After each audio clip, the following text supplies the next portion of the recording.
mortgages are back up on the rise in terms of people taking it out. We notice it at Guardian, like it's got a lot busier. But yeah, I mean, going back to the 4% thing, and then you back yourself to take the risk to beat the 4% thing, that's kind of what Japan's economy's been like. You hear about this thing called like the Japan carry trade in the news and stuff like that. Basically what Japan does is their people go and borrow for 7% because they hold interest rates there artificially low, and they go out to the world and buy US treasuries or their share market or all sorts of other things and go and take punts everywhere. And I've just got back from Japan, mate. Yeah. Yeah. Looked like a fascinating trip. Some shitholes in the background of some of your videos too. Yeah, it's real, man. I was fascinated by the economic side of it. My biggest takeaway is, because I've enjoyed learning about economics and looked at economic history and stuff like that, it was very noticeable. You know, if you go back and look, there's big stories on, you know, through the 80s into the early 90s, Japan had this gigantic economic boom. And it was basically central bank driven. But what happened is the bubble popped, and you can see when you're there that it kind of stopped.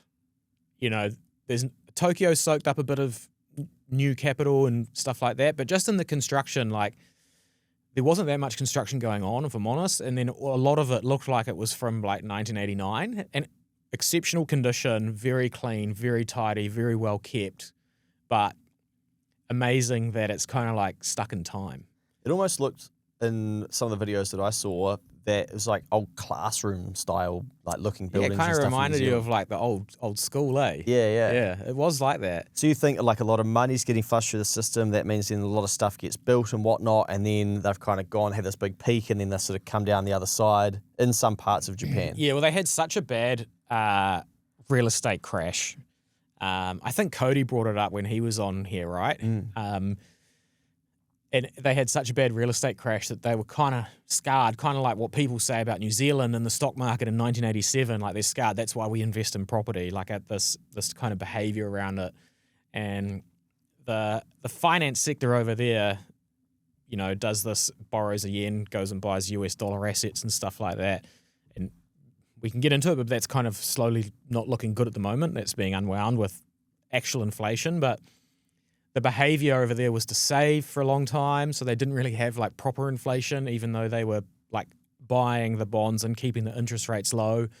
And yeah, just a very different culture and learning experience. Like, even the bullet trains and stuff, which are incredible because, you know, you're doing 200-300 kilometers an hour in some cases. And man, I got on the wrong one day. That was pretty funny. I wasn't meant to go to Osaka on this trip, but I did. And yeah, just very smooth, very quiet, and very clean again. But you can kind of tell, again, like it would have been so sick and advanced in like the 90s, but it still feels like that. You know, you go to Singapore and it feels a bit more new and modern, and, you know, just pay wave your card or whatever, as opposed to like having to go buy a paper ticket for, if you get, you know, there was like 10 different train companies, and I mean, it's in Japanese, so granted, like I can't speak it. ChatGPT was so helpful. Nice. And an AI, because I'd just like take a photo, bang it out, restaurants, whatever. And it makes like traveling into other cultures and stuff so easy. Even when I was unsure of something, you know, we're in the Akihabara, which is like the electronic store district. I was asking ChatGPT questions about it, and it would just spit them out. I'm like, oh, this is why they do this. This is why they're standing on the side of the road marketing. And because I'm like, what's that person doing? So I just ask it. And we like, just take a photo. Yeah, take a photo and be like, what's this person doing in Akihabara? And it would just like tell me. You can't hide from AI, man. Like, it's so clever and so helpful. We would ask it all sorts of stuff. I was actually using it to find certain shops and things that Google couldn't do. Interesting. Yeah, so, yeah, and look, very different way to live. It is very evident they work harder than us. Really? Very evident, yeah. Like, they work harder than Kiwis? yeah, mate. Oh. Yeah, but it didn't look... I wouldn't swap New Zealand life for it. Like, you know, you get on a train at 8 o'clock at night and people are finishing work and they're jamming in like sardines, and the first thing they do is like pop their phone open and just straight onto the TikTok or whatever it is that they're doing. And it was kind of almost like a little bit depressive. Like it was like, man, this isn't how I'd want to do it.